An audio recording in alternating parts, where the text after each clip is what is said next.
주님 감사합니다. 주님, 오늘 우리가 이 자리에서 처음으로 같이 예배를 드리는데 찬양 가운데 임하신 주님, 우리 오늘 말씀 듣고 기도하는 가운데도 함께하여 주시옵소서. 주님, 이 예배의 주인은 오직 주님이십니다. 주님, 우리가 오늘 이 첫 시간에 그것을 선포하고 주님만을 따라가고 주님이 왕된 삶으로 나아가는 우리가 될 수 있도록 주님 인도하여 주시옵소서.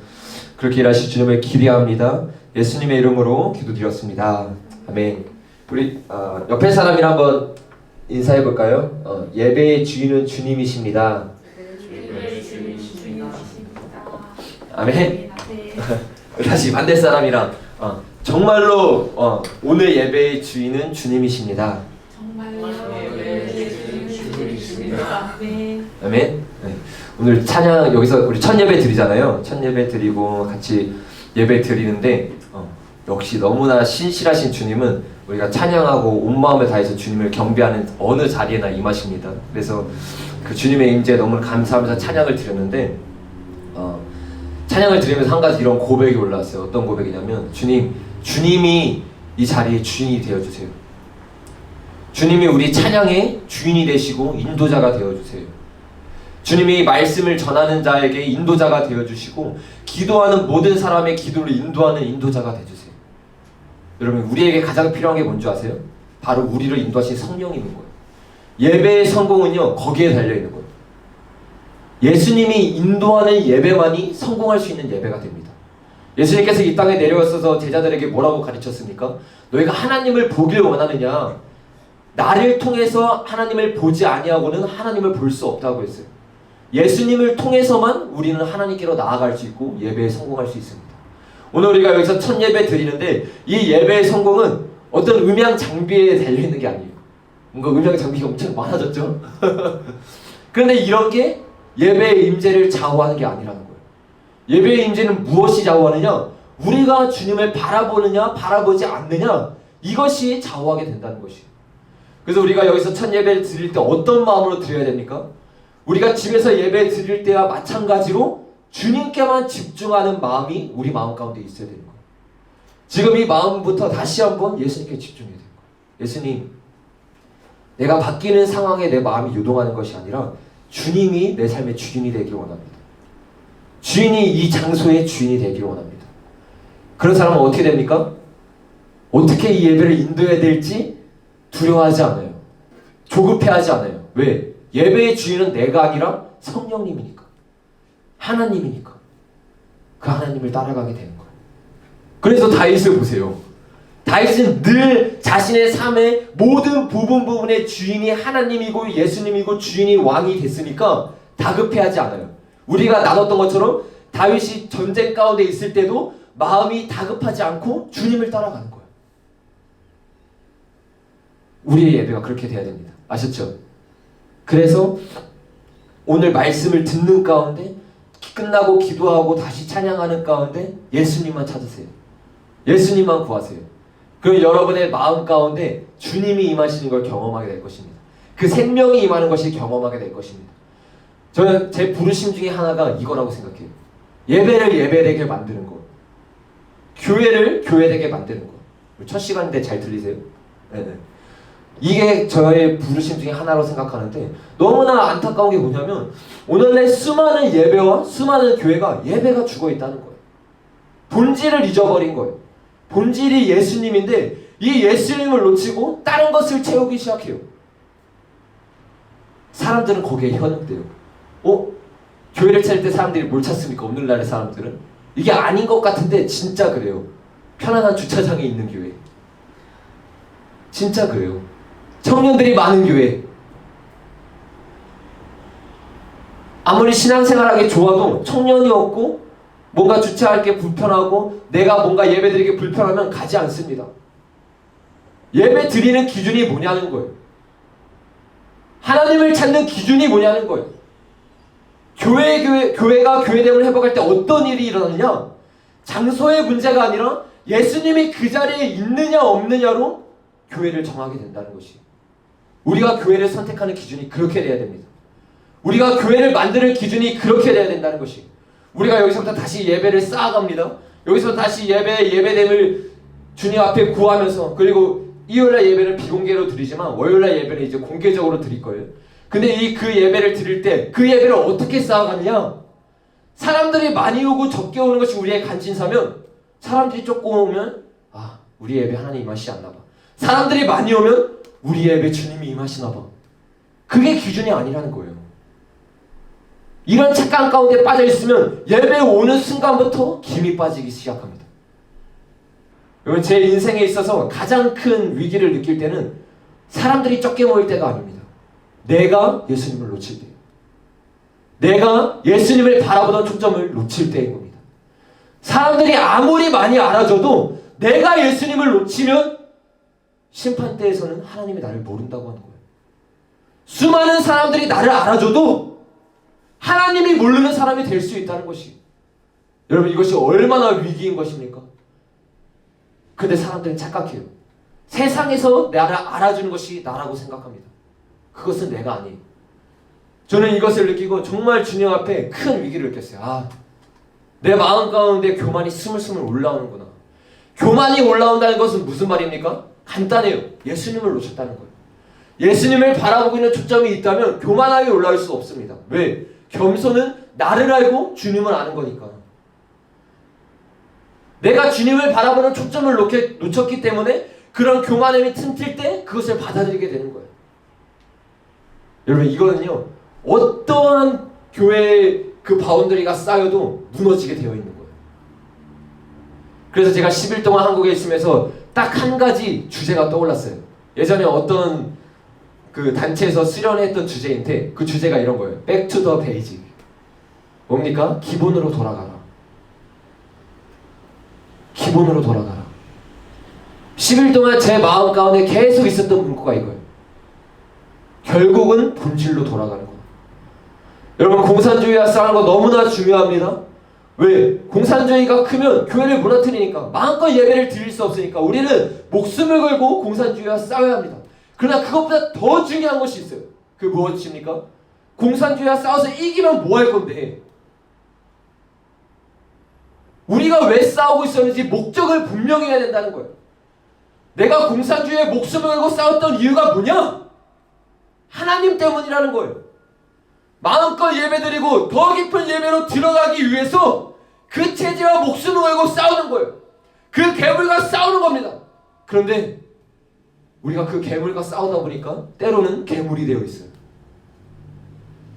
괴물만 바라보며 싸우는 거예요. 그 체제만 바라보면서 목숨같이 악바리처럼 싸우기 시작합니다.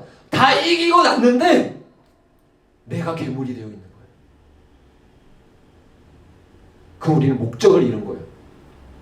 주객이 전도된 겁니다.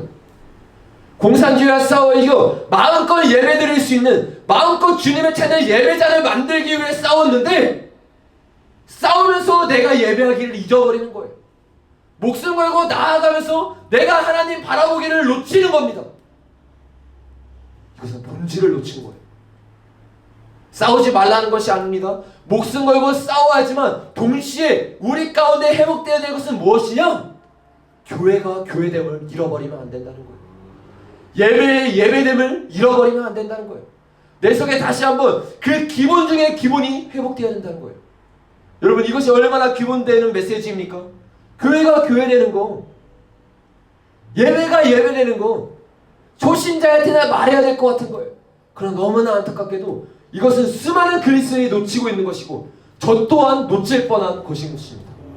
그래서 우리는 날마다 우리 자신을 돌아봐야 되는 것이, 나는 내가 교회를 교회되게 하고 있는가? 나는 나의 예배를 예배되게 하고 있는가? 여러분, 말 안 해도 아시죠? 제가 말하는 교회는 단순히 건물인 교회를 말하는 것이 아닙니다. 여러분 자체를 말하고 있는 거예요. 다른 말로 내가 신자된 삶을 살고 있는가?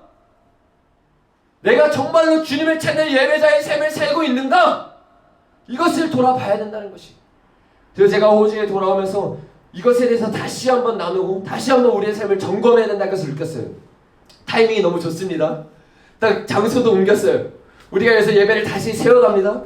이 예배의 장소에서만 예배를 빌드업해가는 게 아니라 우리가 이 시간부터 우리의 마음을 다시 한번 점검하고 돌아보면서 예배자의 삶으로 나아가길 원합니다. 그래서 여러분과 몇 주간에 걸쳐서 몇 주간에 걸쳐서 이 예배에 대해서 나눌 거예요. 예배에 대해서 나눈다면 당연히 간단한 두 가지가 있죠. 말씀과 기도죠.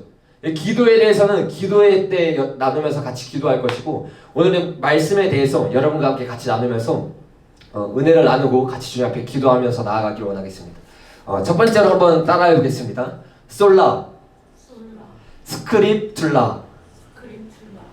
솔라 스크립툴라는 종교개혁의 근본 정신이 5 솔라 중에 가장 기초가 되는 정신 중에 하나예요. 이것을 우리말로 번역하면 무슨 말이냐면 오직 성경입니다. 솔라가 오직이고 스크립툴라가 성경이라는 말이에요. 종교개혁의 근간이라고 할 수 있는 첫 번째가 뭐냐면 오직 진리로 돌아가는 것이라는 거예요. 종교개혁이 왜 일어났습니까? 부패했던 교회를 변화시키고 진짜 교회다운 교회를 만들기 위해서 만든 것이 바로 종교개혁인 것이에요. 근데 이 종교개혁의 근본이 뭐냐? 근간이 뭐냐? 바로 오직 성경이라는 것이에요. 진리되지 않은 것을 다 부셔버리고 오직 진리만을 따르는 사람들이 모인 것, 그 단체가 바로 개신교고 그 단체가 바로 종교개혁자들의 모임이었다는 것이. 그래서 우리가 교회를 교회되게, 예배를 예배되게 만드는데 첫 번째로 나눌 수밖에 없는 것이 바로 진리로 돌아간다는 것이에요. 우리가 기본으로 돌아간다는 것은 무엇입니까? 가장 기초되는, 가장 터가 되는 교회로 돌아가고 말씀으로 돌아간다는 것이에요. 여러분, 교회가 교회됨을 무너뜨리는 가장 큰 원인 중에 하나는 바로 방금 나눴듯이 말씀을 잊어버렸기 때문이라는 것이. 중세 암흑 시대를 생각해 보세요. 잘 나가던 교회가 무너진 이유가 있어요. 핍박 때문이 아닙니다. 수많은 사람들이 모이지 않아서가 아니에요. 무엇입니까? 말씀이 무너졌기 때문에 중세교회가 타락하고 암흑 시대로 빠지게 되었던 것이. 당시 성경은 라틴어로 되어 있었기 때문에 일방 성도는 말씀을 읽을 수 없었어요. 그래서 교양이 알려준 대로 신앙생활을 했어요. 교양이 알려주는 것이 진리가 되고 교양이 말씀을 가르치는 것이 교리가 되는 시간이 바로 그 시대의 상황이었다는 것이에요. 그래서 어떻게 됐습니까? 성도들이 무엇이 진리인지를 분별할 수 없는 거예요. 무엇이 진짜인지를 알 수 없는 거예요. 그냥 주일날 한번 선포되는 그 말씀이 진짜인 줄 알고 따라가는 일들이 일어나게 되는 것이. 이것이 극단으로 치우쳐서 저와 여러분이 학교 시간에 배운 것처럼 어떤 일이 일어납니까? 면죄부가 생겨나죠. 성경에는 전혀 적혀있지 않은데 돈으로 면죄부를 사면 너가 어떻게 살든지 구원받을 수 있다는 거예요. 이것이 진리를 모르면 나타나는 현상이라는 것이. 그 성도들은 그것이 진리인 줄 알고 있었어요. 굳게같이 믿고 있었습니다. 교양이 하는 말을 진짜로 믿고 내가 열심히 돈을 모아서 이 면죄부를 사면 내가 구원을 받을 수 있다고 생각했다는 것이. 얼마나 안타깝습니까? 생각해보세요. 이 면죄부를 사고 내가 구원받았다는 확신 가운데 살고 있던 수많은 사람들이 심판대 앞에서 주님이 모른다 하고 지구로 떨어지는 것입니다. 내일이 아니라고 그냥 듣지 마세요. 얼마나 심각한 건지 아셔야 됩니다. 비진리가 선포될 때 수많은 사람들이 오늘날도 실제로 있는 지옥 가운데 빠지게 된다는 것이. 그래서 수많은 사람들이 지옥에 빠진 것을 깨달은 종교개혁자들이 일어나서 가장 먼저 무엇을 하느냐? 성경의 진리를, 성경의 권위를 회복하는 일을 시작하는 것이. 그것이 무엇입니까? 바로 성경을 번역하는 일이 일어난 것이. 여러분, 종교개혁의 가장 첫 시작은 바로 사람들이 진리를 알게 하시는 것이, 진리를 알게 하는 것이. 사람의 말을 따라가는 자가 아니라 내 스스로 진리를 듣고 내 스스로 성경을 읽고 성경에서 하는 말이 무엇이냐? 성경에서 말하는 예수님은 누구고 성경에서 말하는 예배는 무엇이고 성경에서 말하는 천국과 지옥에 가는 기준은 무엇이냐? 찾을 수 있도록 그 번역을 하기 시작하는 것이. 여러분, 이것이 종교개혁이 일어날 때만 일어났던 일이 아닙니다. 종교개혁 이전에 먼저 있었던 교회가 무엇이죠? 초대교회예요. 여러분, 이 종교개혁을 살펴보기 전에 우리가 먼저 살펴봐야 될 것은 바로 초대교회예요. 초대교회가 어떻게 시작되었고 초대교회가 어떻게 발전하게 되는지 우리가 살펴보면 이 말씀의 중요성을 더욱 뼈저리게 알게 됩니다. 저와 여러분이 알듯이 사도행전 2장에 보면 초대교회가 시작된 내용이 나옵니다. 근데 초대교회가 어떻게 시작했는지 우리가 주의를 살펴서 볼 필요가 있어요. 어떻게 생겼습니까? 사람들이 모여서 교회가 생긴 게 아니에요. 주위에서 보셔야 돼요.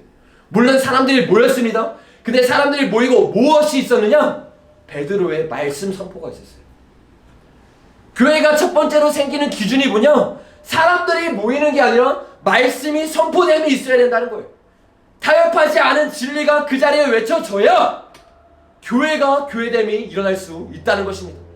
여러분, 베드로가 설교하자 그 다음에 어떤 일이 일어났습니까? 너무나 초대교회에서 중요한 일이 일어났어요. 사도행전 2장 37절에 이런 말씀이 있습니다. 그들이 이 말을 듣고 마음에 찔려 베드로와 다른 사도에게 물어 이르되 형제들아 우리가 어찌할꼬 하거늘. 여러분, 교회가 어떻게 시작되는지 잘 보아야 돼요. 타협하지 않은 말씀이 선포되었습니다. 그리고 이 말씀이 타협하지 않은 진리이기 때문에 사람의 심령을 찔러 쪼개기 시작합니다. 그러니까 듣고 있던 사람들의 마음 가운데 어떤 일이 일어납니까? 형제들아 우리가 어찌할꼬. 이게 교회의 시작이라는 거예요. 교회의 시작은 뭐냐? 말씀을 듣고 찔려서 회개함으로 시작된다는 것이. 이 사건을 보면서 사도행전 2장 41절에서 42절은 이렇게 기록하고 있어요. 이 사건을 어떻게 기록하고 있는지 잘 보세요. 마이크 없어도 잘 들리죠? 제 목소리 너무 크니까. 뭐라고 기록하고 있는지 잘 보세요. 사도행전 2장 41절 42절에 그 말을 받은 사람들은 세례를 받음에 이날에 신도수가 3,000이나 더하니라. 그들이 사도의 가르침을 받아 서로 교제하고 떡을 떼며 오로지 기도하기를 힘쓰니라. 이게 초대교회의 시작이에요. 초대교회가 어떻게 시작했느냐? 사도의 가르침을 받아 말씀이 먼저 있고 서로 교제하고 떡을 떼며 오로지 기도하기에 힘쓰니라. 말씀이 선포되고 그 말씀을 봐봐 회개하고 주님 앞에 나아가 기도하니까 그게 교회가 된 거예요. 여러분, 말씀을 받고 회개하니까 이 사람들을 성경에서 뭐라고 표현하는지 아세요? 사도행전 41절 잘 보세요. 그 말을 받은 사람들은, 여기까지는 사람들이에요, 세례를 받으며 이날에 신도의 수가 3,000명이나 더하더라. 말씀을 듣고 회개하니까 사람이라고 표현했는데 그 다음에 뭐라고 합니까? 신도라고 바꿔요. 사람이 어떻게 성도가 되느냐? 수많은 사람들이 모여있는 그곳이 어떻게 교회가 되느냐? 말씀을 듣고 말씀 가운데 회개할 때 모여있던 사람들이 신도가 되고 신자가 되고 성도가 된다는 것이에요. 이게 교회의 기준이라는 거예요. 그러므로 우리가 방금 살펴본 것처럼 교회의 기준은 무엇입니까? 우리가 모여있다고 교회가 되는 게 아니라 말씀이 선포되고 타협하지 않은 진리 가운데 여러분의 심령이 찔려야 돼요. 그리고 그 가운데 회개함이 터지고 예수님을 만날 때 그 자리가 비로소 교회가 되는 것입니다. 성경에서 말하는 교회 기준은 이것이에요. 성경에서 말하는 성도 간의 교제는 그것입니다. 저와 여러분이 모인 이 자리가 바로 그 자리가 되어야 된다는 것이에요. 어떻게 하면 이 자리가 교회가 됩니까? 교단에 가입해야 됩니까? 목사님들이 와가지고 개척 예배를 드려줘야 됩니까? 그것이 교회의 기준이 아니라는 거예요. 왜 교회의 기준이 교단에 들어가는 것이냐? 이 멍청한 소리를 하고 있으니까 수많은 사람들 가운데 어떤 프레임이 쓰입니까? 교회 어디 다니세요? 아저씨는 여기 교회 다닙니다. 어떤 교회 다니세요? 이 말이 먼저 나오잖아요.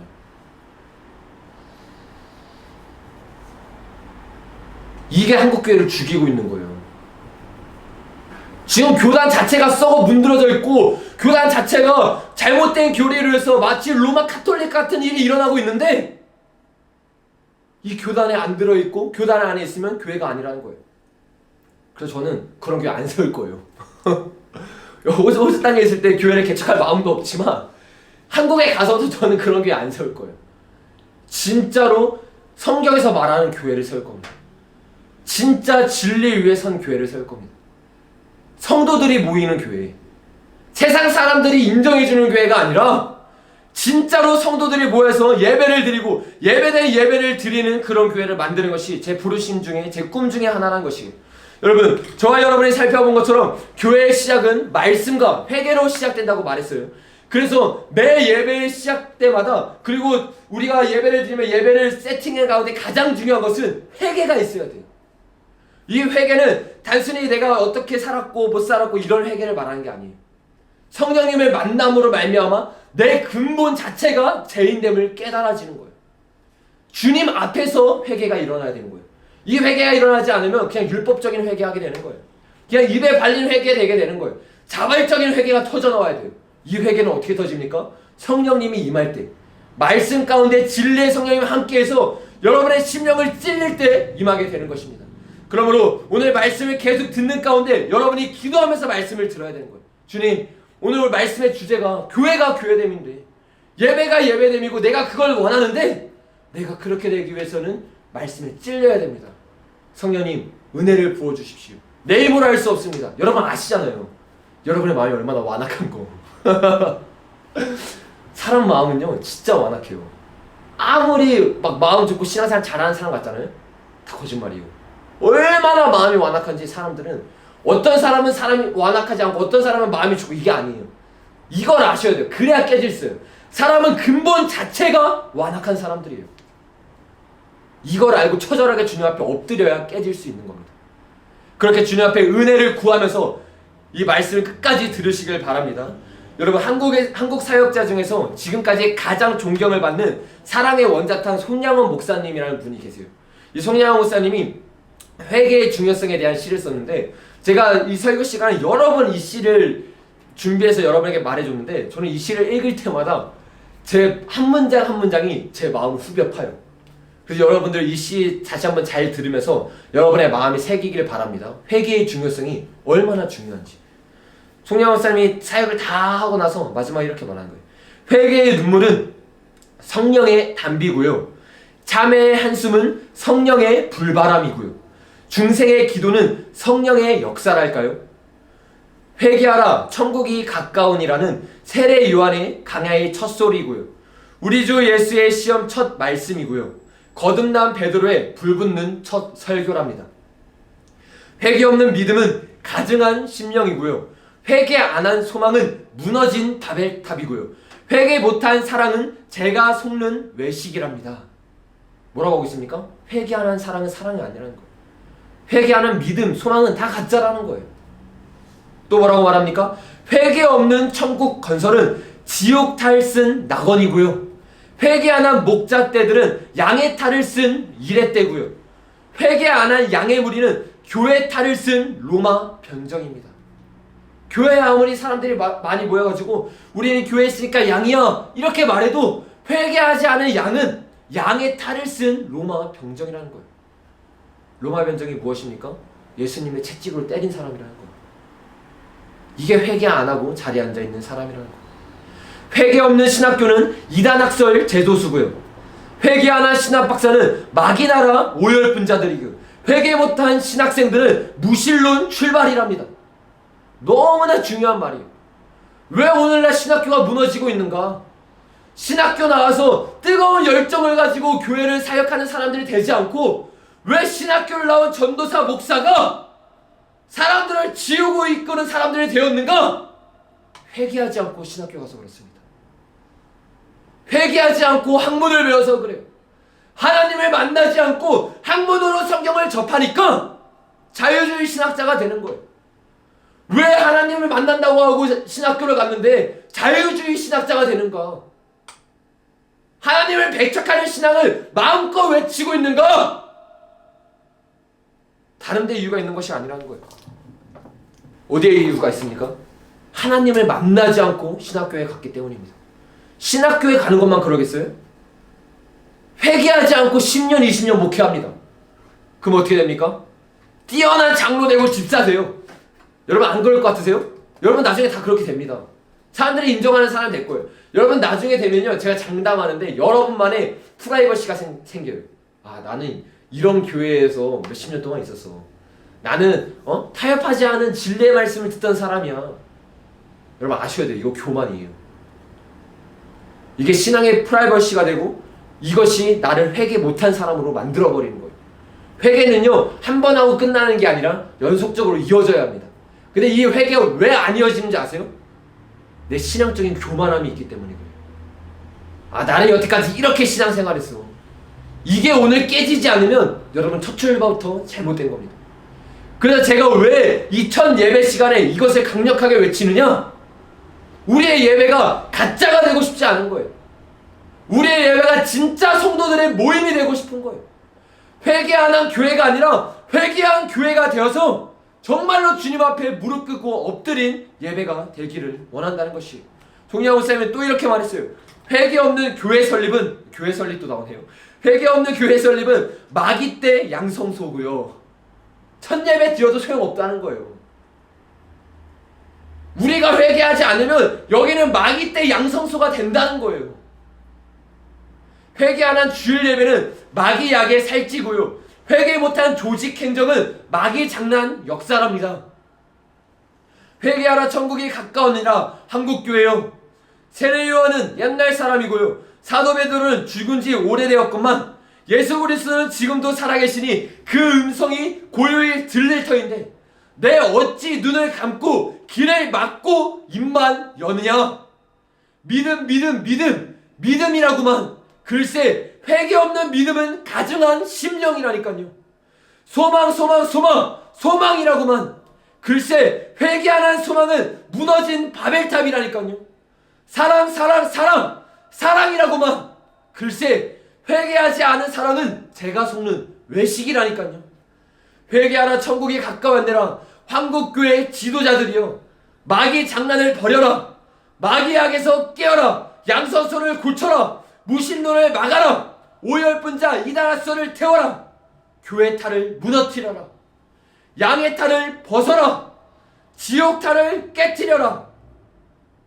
신령한 눈을 뜨고 거룩한 길을 열고 차라리 벙어리가 되어라. 눈물을 흘리면서 한숨을 쉬면서 기도를 드리면서 내 아직 깨닫지 못하겠든 골방으로 들어가라. 아라비아 산으로 들어가라. 회개하라. 천국이 가까이 왔느니라. 마지막에 이런 일침을 날려요. 주의 성령은 안 속으신다. 여러분, 사람은 속일 수 있습니다. 난 회개한 사람이야. 난 거듭난 사람이야. 이거는요, 그냥 예배 가운데, 임재 있는 예배 가운데, 조금만 깨어있는 예배 가운데 들으면 서당께 3년 있으면 풍어를 읊는다듯이 그냥 말할 수 있는 거예요. 그냥 말하면서 내가 그런 사람에 착각하는 거예요. 근데 성령 선생님 뭐라고 말합니까? 주의 성령은 안 속는다. 여러분, 사람 앞에서 나를 드러내지 마십시오. 오늘 이 시간에 주님 앞에서 내가 누구인가를 돌아보십시오. 성령님은 속지 않으십니다. 성령님은 내가 어떤 자인지 아십니다. 성령님은 내가 정말로 회개하고, 아니 다시 한번 말하겠습니다. 지금도 회개하고 주님을 따르고 있는 자인지 아닌지 성령님은 알고 있다는 것입니다. 그러므로 여러분, 이 성령님 앞에서 우리가 정말로 제대로 된 신자로 나아갈 수 있도록 오늘 기도하는 시간 가운데 여러분을 돌아보십시오. 주님께 은혜를 구하십시오. 주님, 나는 어떠한 자입니까? 오늘 이 예배 가운데 내가 정말로 깨어지고 회개해서 성도의 성도됨을 회복할 수 있도록 은혜를 부어주십시오. 이러면서 나아가는 여러분이 되기를 바랍니다. 여러분, 이게 회개의 중요성이에요. 그런데 이 회개가 일어나기 위해서 우리가 살펴보았던 것처럼 말씀은 필수 조건입니다. 왜 그렇습니까? 초대교회에서 살펴본 것처럼 타협하지 않는 말씀이 있어야 회개가 이어지는 거예요. 너무나 놀라운 것은 깨어있던 종교개혁자들은 이것을 알고 있었어요. 그래서 주님 앞에 기도하면서 구했던 거예요. 주님, 어떻게 해야 이 중세 암흑 시대를 깨울 수 있습니까? 어떻게 죽어가는 이 로마 카톨릭을 깨워서 진짜 교회가 교회됨을 만들 수 있습니까? 깨어있으니까 무엇을 깨닫습니까? 성경을 보면서 깨닫는 거예요. 말씀이 회복되어야 되는구나. 그래서 종교계의 근간이 첫 번째가 뭐냐? 오직 성경으로입니다. 목숨을 걸고 성경 번역을 시작하는 거예요.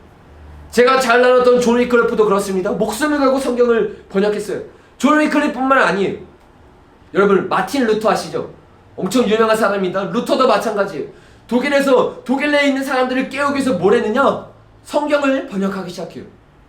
여러분, 우리가 존 위클리프의 사례를 살펴봤던 것처럼 성경을 번역하면 어떤 일이 있습니까? 핍박이 있어요. 박해가 있습니다. 지금 우리가 생각할 수 없는 핍박과 박해가 있어요. 루터 때도 마찬가지입니다. 성경을 번역하기 시작하니까 교황이 명령을 내려가지고 저 사람 이단이야. 칙령을 딱 내려버렸어요. 파면령을 내려버립니다. 더 이상 교회에서 말씀을 전할 수 없어요. 이 황제가 1951년 5월 26일에 파면 칙령을 내리는데 그 내용이 뭐냐면 이런 내용이에요. 얼마나 끔찍한지 잘 보세요. 첫 번째, 루터를 옹호하지 말 것. 두 번째, 그에게 숙식을 제공하지 말 것. 세 번째, 어떤 사람이냐 다 말하는 거예요. 세 번째, 그의 글을 읽거나 인쇄하지 말 것. 네 번째, 글을 체포할 것. 다섯 번째, 황제에게 넘겨줄 것. 그러니까 이 루터에 대해서 어떠한 칙령을 내린 거냐면, 이 루터를 발견하면 밥도 주지 말고 숙시도 주지 말고 잡아서 황제에게 갖다 줘라. 이게 황제의 명령이었고 직서였다는 것이 얼마나 끔찍합니까? 결국에 이 법의 보호에서 벗어난 루터는 어떻게 했는지 아세요? 포기했을까요? 포기하지 않았어요. 어떻게 하냐면 목숨을 걸고 번역하기 시작하는데 어떠한 한 성에서 숨어가지고 번역하기 시작해요. 그러니까 1년 동안 변장을 해요. 기사로. 왜냐면 자기가 알아보면 사람들이 밥을 안 주고 잡아서 황제에게 잡아가니까 이 숨어가지고 기사로 변신한 다음에 1년 동안 성경을 번역하기 시작하는 거예요. 그래서 그렇게 숨어서 만든 게 바로 루터의 성경 번역이었다는 것이 얼마나 멋있습니까? 루터는 알았던 거예요. 이 진리가 회복되지 않으면, 진리가 사람들에게 알려지지 않으면 이 사람을 깨울 수 없다는 것을 뼈저리게 알았던 것이에요. 그래서 1년 동안 성에 숨어서 이 성경을 번역하는데 그 성에서 숨어서 번역하면서 그가 루터의 고백을 찬송으로 작곡하고 작사했던 것이 있어요. 그 작사했고 작곡했던 그 찬송의 그 가사를 읽어드리면 이 루터가 어떠한 심령으로, 어떠한 신앙으로 이 성경을 번역했는지 알 수 있습니다. 제가 한번 읽어드릴게요. 아마 여러분 아실 거예요. 내 주는 강한 성이요. 아시죠? 이 찬송을 루터가 직접 작사하고 작곡해서 만든 찬양입니다. 가사가 이래요. 내 주는 강한 성이요. 방패와 병기 대신이 큰 환난에서 우리를 구하여 내시리로다. 옛 원수 마귀는 이때도 힘을 써 모략과 권세로 무기를 삼으니 천하에 누가 당하랴. 내 힘만 의지할 때는 피할 수밖에 없도다. 힘없는 장수가 나와서 날 대신하여 싸우네. 이 장수 누군가? 주 예수 그리스도 만군의 주로다. 당할 자 누구야? 반드시 이기리로다. 이 땅에 마귀 들끓어 우리를 삼키려 하나 겁내지 말고 섞어라. 잘 들어보세요. 진리로 이기리로다. 친척과 재물과 명예와 생명을 다 빼앗긴다 하더라도 진리는 살아서 그 나라 영원하리로다. 아멘. 여러분, 이게 루터의 고백이었던 것이 뭐라고 합니까? 친척과 재물과 명예와 생명을 다 빼앗긴다 할지라도 진리는 살아서 그 나라 영원하리로다. 얼마나 멋있는 고백입니까? 이 진리의 중요성을 알고 있었던 것이, 그래, 내가 이 진리 번역해서 죽을 수 있다. 내가 이 진리 번역해서 황제에게 목숨 잃을 수 있다. 그런데 이 진리는 내가 죽더라도 사람들에게 퍼져나갈 것이다. 내 목숨이 잃더라도 이 진리가 사람들의 영혼을 깨울 것이다. 진리를 알지니 진리가 너희를 자유케 하리라. 이것을 붙들고 나아갔던 것이에요. 이게 종교개혁자들이에요. 그러니까 저는 이 종교개혁자의 삶을 읽으면 너무나 멋있어서 설교 시간에 말할 수밖에 없어요. 얼마나 멋있는지 아는 거예요. 하나님의 역사를 아는 거예요. 수많은 목회자들은요, 하나님의 역사가 내가 끝이라고 나만을 바라보면서 사역합니다. 다음 세대를 생각 안 해요. 그냥 오직 내 사역, 내가 살아있을 때만 생각해요. 근데 종교개혁자들은 하나같이 다음 세대를 위해서 사역하는 거예요. 너무나 멋있는 고백이잖아요. 친척, 재물, 명예, 생명을 다 잃을지라도 진리는 살아서 그 나라 영원할지라. 아멘? 이게 우리의 고백이 되어야 된다는 것이에요. 루터의 이런 고백과 이러한 생명의 희생으로 어떠한 일이 일어났습니까? 수많은 사람들이 눈이 벗겨지는 거예요. 깨달아지는 거예요. 아, 내가 그동안 배웠던 진리가 잘못되었던 거구나. 이게 진리가 아니네. 진리를 깨달으니까 사람들이 어떻게 되느냐? 목숨을 걸고 나아가기 시작하는 거예요. 주님 앞에 이 진리를 붙잡고 요동함 없이 나아가기 시작하는 거예요. 그 전에 어떻습니까? 진리가 아닌 교황의 말에 위에서 삶을 살았어요. 그러니까 어떻게 됩니까? 수없이 흔들리는 거예요. 교황이 이렇게 말하면 일로 가고, 교황이 이렇게 말하면 일로 가요. 그런데 루터를 통해서 성경이 번역되고 성경을 깨닫고 나니까 어떻게 되느냐? 사람들이 흔들리지 않는 거예요. 진리를 바로 서버리는 거예요. 교황이 말해도 움직이지 않아요. 야, 너 뭐 하는 거야? 너 이대로 살면 죽어. 너 이대로 살면 너의 인생 끝나. 여러분 생각해보세요. 그때 당시 교황의 권리는요, 오늘날 교단의 권위와는 상상할 수 없는 권위였어요. 근데 요동함이 없어요. 왜? 깨어난 거예요. 성경이 우리 안에 들어올 때 일어난 것이 이것입니다. 그 교회는요, 아무도 건들 수 없어요. 그 성도는요, 아무도 건들 수 없어요. 여러분, 지금까지 우리가 살펴본 것처럼 초대교회와 그리고 종교개혁자의 삶을 살펴봤어요. 여러분, 이 두 가지의 특징은 무엇입니까? 교회의 교회됨을 회복됐던 사람들이었어요. 그리고 특징이 뭐냐? 진리를 회복하고 회개가 있었다는 것입니다. 여러분, 종교개혁이 일어난 지 1500년이 지났어요. 근데 저는요, 자신있게 말씀드릴 수 있어요.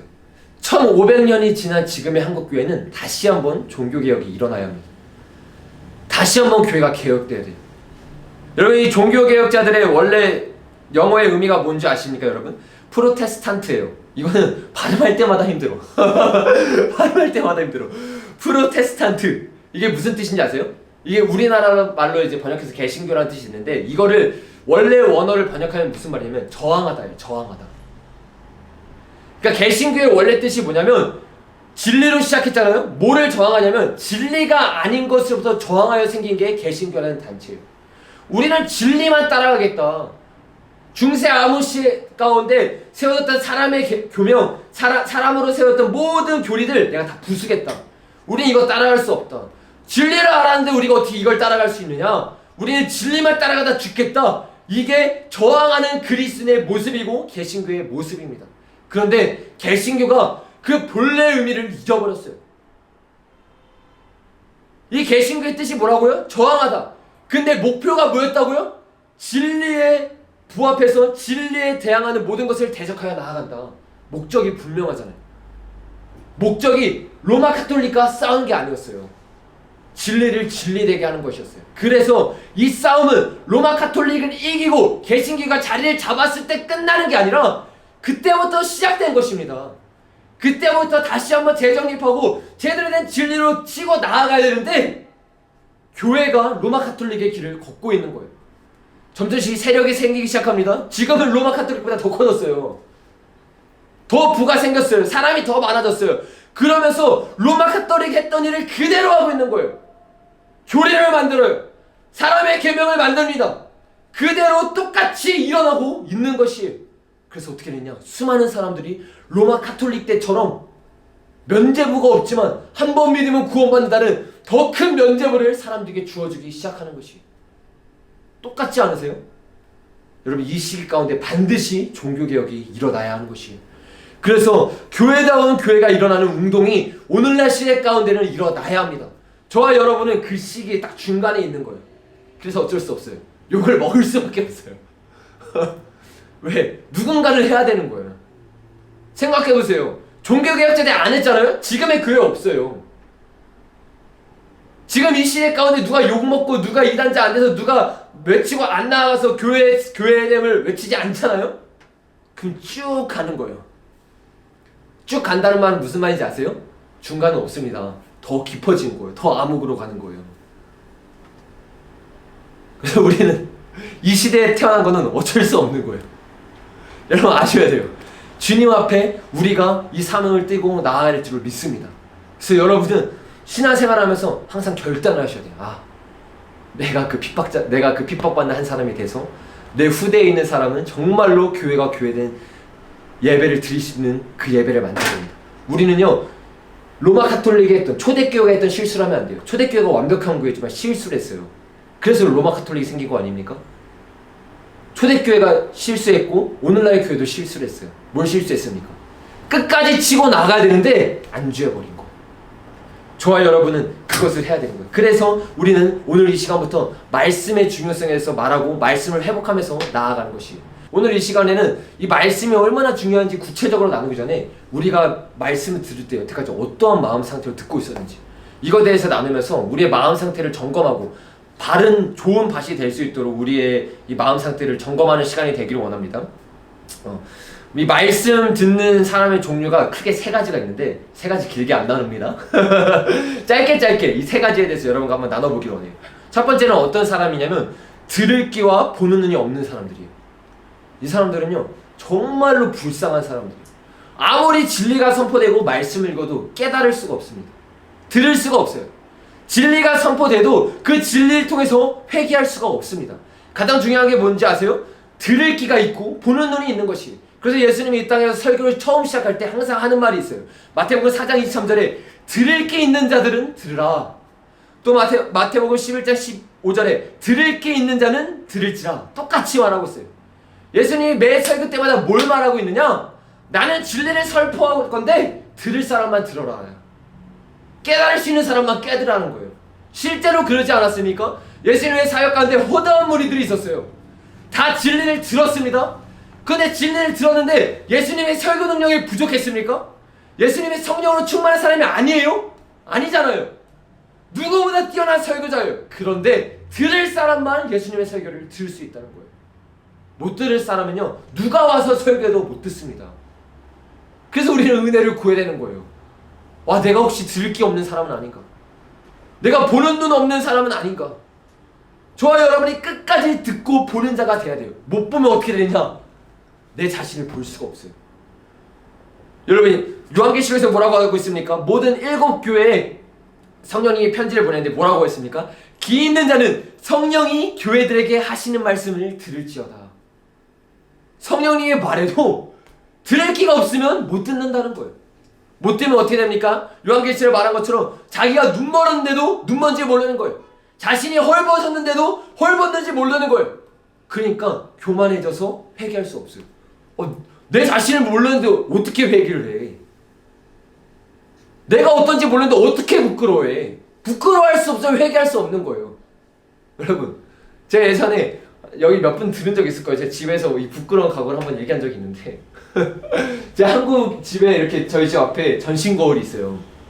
전신 거울 보면서 제가 옷을 갈아입습니다. 그러면 마지막에 꼭 뭐 하냐면 엄마한테 항상 혼나는데 신발을 몇 개 들고 들어와가지고 그 전신 거울 앞에서 어떤 신발이 어울리나 이렇게 신발 하나씩 이렇게 바꿔가면서 이렇게 패션을 완성합니다. 보는데 어느 한 날이었어요. 이게 신학교 때문에 제가 대구에 사역하다가 신학교 때문에 목요일날 왔다가 금요일날 이제 대구로 내려가야 되는 상황이었어요. 그래서 딱 옷을 입고 양쪽에 하나씩 신발을 신어요. 그리고 이제 반쪽씩 이렇게 비춰보는 겁니다. 어떤 신발이 낫나 이렇게 신발 보면서 신발 봤는데 갑자기 집에서 뭐 기억 안 나는데 가스레인지가 뭐 켰나 뭐 했나 아니면 TV를 꺼야 되나 뭐 한 가지를 딱 했어요. 하고 나서 나와가지고 이제 그 버스를 타러 딱 갔습니다. 근데 버스를 딱 탔는데 버스를 타고 내 신발을 확인해 보니까 양쪽에 다른 신발을 신고 있는 거야. 제가 완전 다른 신발이에요. 스타일이 다른 신발. 제가 그때 와 너무 부끄러워가지고 진짜 이거 어떻게 해야 되느냐. 왜 그랬냐면 제 동대구에 내렸거든요. 아시겠지만 동대구 제가 혁신도시 쪽에 살았어요. 동대구에서 혁신도시까지 40분 동안 가야 됩니다. 그게 앞날이 깜깜한 거예요. 내가 이걸 신고 어떻게 지금 혁신도시까지 가야 되지? 근데 여러분 중요한 게 뭔지 아세요? 제 이 부끄러움이 언제 왔냐면 버스를 타고 왔어요. 왜? 버스를 타고 발견했으니까. 내가 버스를 탈 때까지 거기 집에서 고속터미널까지도 40분 정도 걸려요. 근데 그때는 안 부끄러웠어요. 너무 당당했어. 내 패션에 완성했으니까 나는. 내 마음속으로 끝냈으니까.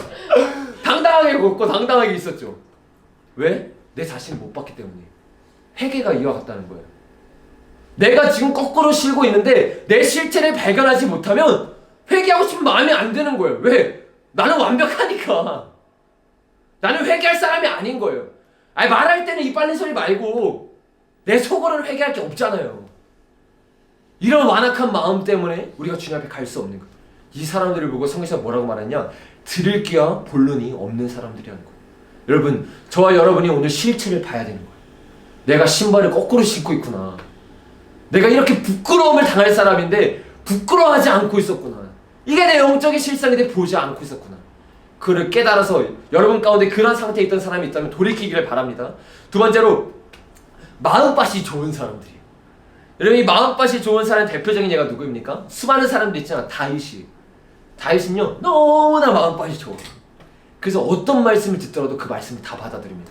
얼마나 겸손했는지 자기가 왕에 있고 그 밑에 있던 나단이 자기를 책망하는데도 그걸 받아들이잖아요. 이거 쉬운 일 아닙니다. 얼마나 마음밭이 겸손한 사람입니까? 마음밭이 좋은 사람이.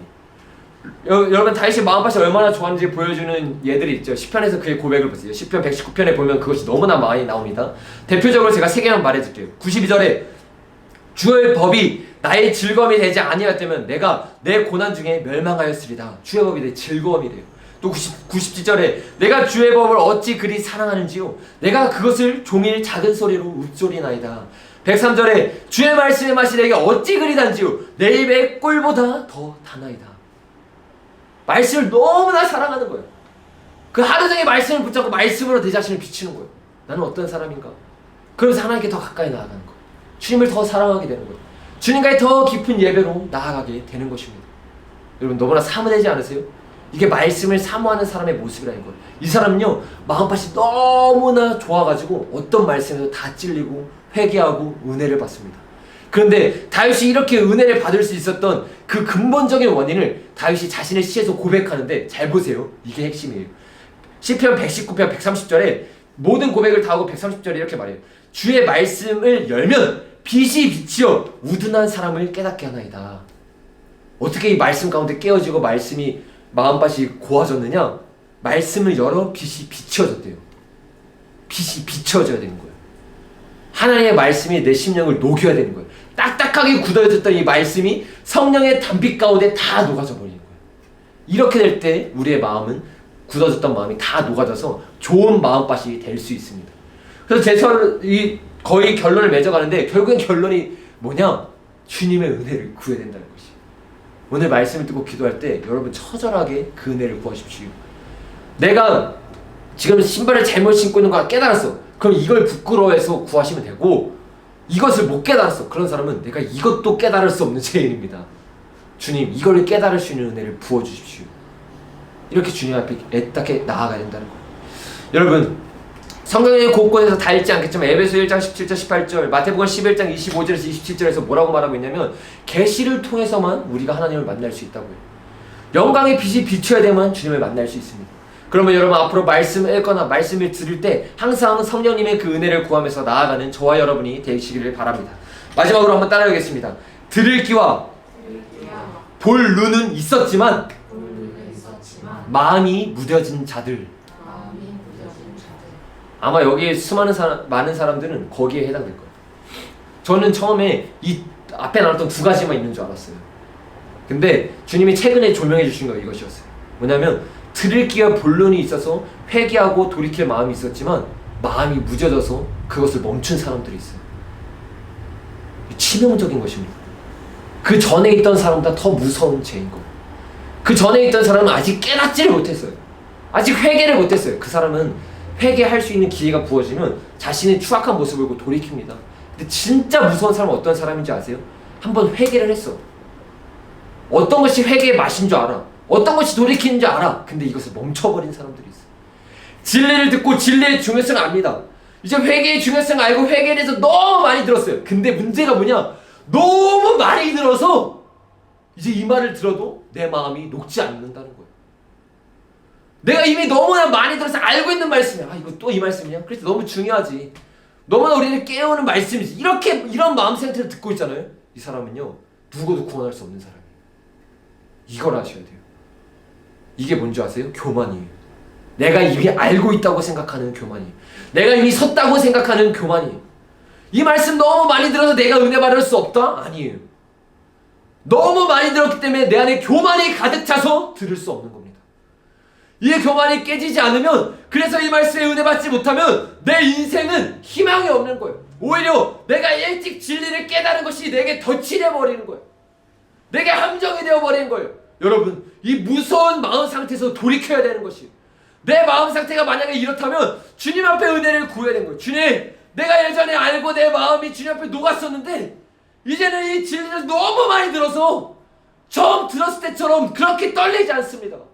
그렇게 두렵지 않습니다. 내가 이미 알고 있다고 생각해요. 주님, 이게 내 마음 상태입니다. 은혜를 부어주십시오. 이게 깨어지지 않으면요, 여러분 변할 수 없습니다. 점점 말씀을 들으면 들을수록 체계화되고 정립이 돼서 여러분의 머리만 커지게 될 것입니다. 그래서 이런 사람들은요, 경각심을 느껴야 되는 거예요. 아, 내 지금 그런 상태구나. 내가 지금 그런 위기 가운데 있구나. 이 말씀을 듣는데 너무 많이 들었다고 생각하고 이 말씀 가운데 깨어질 수가 없구나. 주님 은혜를 부어달라고 기도해야 되는 거예요. 여러분 제가 말씀 전할 때만 여러분 그런 반응하실 줄 아세요? 아니에요. 사도 바울, 베드로가 전할 때도 똑같은 일들이 있었어요. 여러분 초대교회 보세요. 최고의 설교자예요. 베드로는요. 초대교회 첫 시작을 베드로가 열었어요. 얼마나 권위 있었겠어요. 근데 베드로가 이 말씀과 회개의 중요성을 계속 강조하니까 나중에 사람들이 어떻게 됐냐면 마음이 시들시들해졌어요. 이 중요성을 못 깨달았어. 또 저 소리? 베드로가 와도 그렇게 된다니까요. 이게 사람의 심리예요. 사람의 완악함이에요. 제가 아마 여러분에게 똑같은 성경 10년 하잖아요. 그럼 여러분 또 저 소리, 또 저 소리. 10년 동안 저 소리. 그러면서 마음가짐 못 깨져요. 그러면 여러분 지옥 가는 겁니다. 여러분 베드로전서에 보면 이런 말이 있어요. 그러므로 비록 여러분이 이런 것들을 알고 있고 또 받은 진리에 굳게 서 있대요. 이미 진리를 들은 사람이에요. 그쵸? 나는 언제나 이런 것들을 두고서 여러분을 일깨우려고 합니다. 나는 이 육신의 장막에 사는 동안 여러분의 기억을 일깨워서 분발하게 하는 것이 옳다고 생각합니다. 우리 주 예수 그리스도께서 나에게 보여주신 대로 내가 육신의 장막을 벗을 때가 멀지 않았음을 알고 있기 때문입니다. 그럼 뭐라고 말하고 있습니까? 이미 들어서 알고 있지만 나는 너에게 계속 내가 육신의 장막에 사는 동안 이 기억을 일깨워서 너희를 분발하게 할 것이다. 왜? 베드로가 너무나 잘 알고 있었던 거예요. 한 번 진리를 안다고 사람이 변하는 게 아니에요. 그땐 변하겠지. 근데 계속 이 진리를 붙잡아야 되는 거예요. 신앙생활이 중요한 게 뭡니까? 과거가 아니라 현재인 거예요. 현재보다 중요한 건 미래인 거예요. 이 현재와 미래와 과거가 일치가 되면 어떻게 되느냐? 이 말씀을 계속적으로 들어야 된다는 거예요. 여러분 이 회개에 대한 메시지 여러분 안 들었습니까? 아니에요. 여기서 대부분은 회개가 너무 중요하구나. 내 삶 돌이켜야 되는구나. 많이 들었어요. 근데 어쩌면 베드로가 편지를 쓰고 있는 이 대상들처럼 너무나 많이 들었기 때문에 마음이 무뎌져 있는 사람이 있을 거예요. 여러분 그 사람들은 이 베드로의 권고처럼 오늘 다시 한번 마음을 새롭게 하십시오. 다시 한번 마음을 분발하여서 내 마음을 새롭게 하셔야 된다는 것이. 그렇게 될 때 우리는 들을 귀가 본론이 있지만 떨어지는 자가 아니라 다시 한번 보를 귀가 듣는 눈을 가지고 주님 앞에 나아가는 사람이 되게 될 수 있다는 것입니다. 그렇게 나아가는 저와 여러분이 되기를 예수님의 이름으로 축복합니다.